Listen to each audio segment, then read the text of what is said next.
Hi guys, samahan niyo ko ngayon sa review ng volume pedal na to.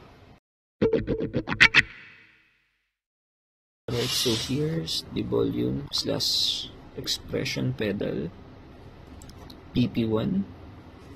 I bought this from Temu for 300 plus pesos. So this is one of the budget meal volume / expression pedal na makikita nyo in the market. So inside the box, we have the unit itself and the manual. So here's the unit and here's the manual. So in the manual, basahin natin yung mga features niya. So 2-in-1 volume / expression pedal.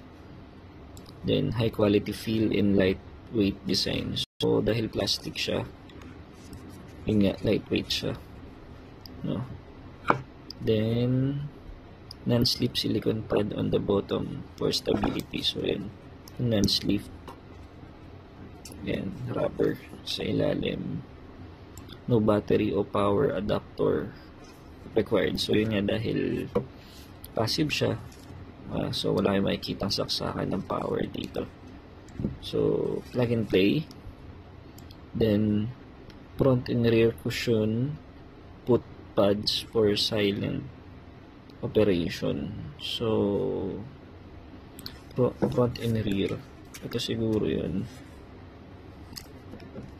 I don't know, ito yung front and rear na nakalagay dito na cushion put pads. So dapat dito yun. So wala siyang put pads. So yung upper niya, yung texture mismo nung put pad is plastic. So walang rubber. No? So yun yung napansin ko dito, wala siyang rubber sa taas. Then smooth put control for precise parameter adjustment. So, tingin ko ano naman siya. Smooth naman siya. Pag tinapakan nyo. So, okay naman. Smooth naman. Suitable for guitar, bass, and other instruments. So, yun yung mga product features nitong volume / expression pedal na to or yung BP1. Then dito, input 6.35mm. So, mono. Then, for output same.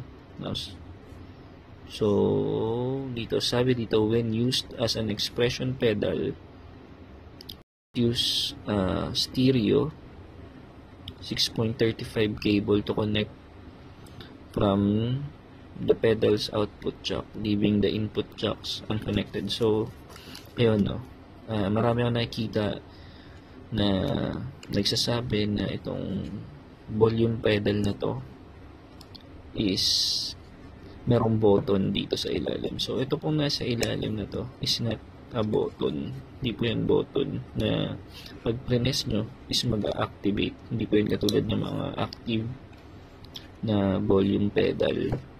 So ito pong nandito sa ilalim ay rubber stopper pang stop dun sa put pad, hindi siya button.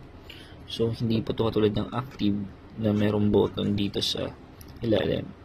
So isa sa mga nakikita kong comment dito sa ano na to, sa volume pedal na to is, or question na nakikita ko is, pwede ba siyang maging wah pedal? So, isa yun sa mga sasagutin natin. No? So, pwede siya maging wah pedal kung yung gagamitin yung effects ay merong dedicated na input for external expression pedal para dito. So, yun. Explain ko sa inyo kung ano yung sinasabi ko. No? So, lagay ko muna yan. So, halimbawa, ang gagamitin yung effects ay Tank G. So, ayan. Sa Tank G, wala kayong makikita ang input for expression pedal. Makikita nyo lang dito ay yung input and output niya. So, meron dito yung output for phone and output for earphones. So, sa computer, wala siyang input para sa expression pedal. So, anong ibig sabihin nun? So, para lang din siya itong Bailton Surge EP2, no? So, para lang din kayong merong potentiometer na nagkakontrol ng volume nyo na nandito sa inyong board. So, hindi mo magagamit yung pagiging expression pedal niya, no? So, paano mo magagamit as expression pedal itong pedal na to, no? Paano mo siya magiging expression pedal? So, ipakikita ko sa inyo kung paano. Using this rig na gamit ko, no? So, this is a Zoom G24. Ang requirement natin, kailangan meron kayong TRS cable, no? So, ikakabit na rito yung itong BP1. Ayan, dito. Then, mapapansin nyo kasi, ang G2 po, 4 ay merong input. So, merong aux. Itong dalawa ay out. Left and right, out yan. Then, ito kung mapapansin nyo, yung pinaglagyan ng aking input from BP1, and yun. No, so, dito siya pumasok. So, ito kasi, itong input na to is for external expression pedal. So, meron dedicated na input para sa expression pedal. So, it means, pwede kong gamitin itong as may expression pedal. So, paano mangyayari yun? Explain ko rito, no? So, dito sa aking chain, ayan, kung papansin nyo, meron yan dedicated na meron siya dedicated na expression pedal na block.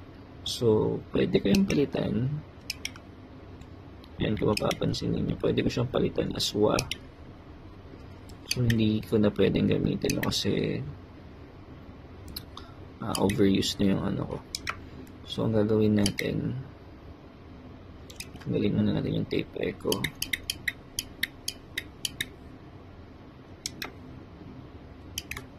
Ayan, okay. So, ayan. Iset siya as WA or volume pedal.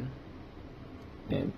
So, yun mo siya magagamit as expression pedal kung ano yung i-assign ko dito sa aking multi-effects na Zoom G24 para sa external.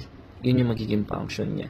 So, ang requirement lang kapag passive yung expression pedal na gagamitin nyo, kailangan naka TRS cable kayo. Ganito. So, yun. Kailangan nyo siya magagamit as expression pedal. Pero kung gagamitin nyo siya like with Tank G or ibang multi-effects na walang dedicated na input for external expression pedal, hindi nyo siya magagamit. So, kung mapapansin nyo, dun sa kanyang manual, may nakalagay doon na may nakalagay sa manual niya na ito. Kung mapapansin nyo sa manual niya, may nakalagay na when used as an expression pedal, please use stereo 6.35 cable to connect from the pedal's output jack, leaving the input jack unconnected. So, ang mangyayari nun, dahil ginamit ko to as external expression pedal, hindi na ako dito maglalagay ng input ko. So, yung input ko ay ilalagay ko mismo dito sa input ng aking effects. Kasi gamit ko na to as external volume expression pedal. So, yun. So, ganun siya nag-work, no?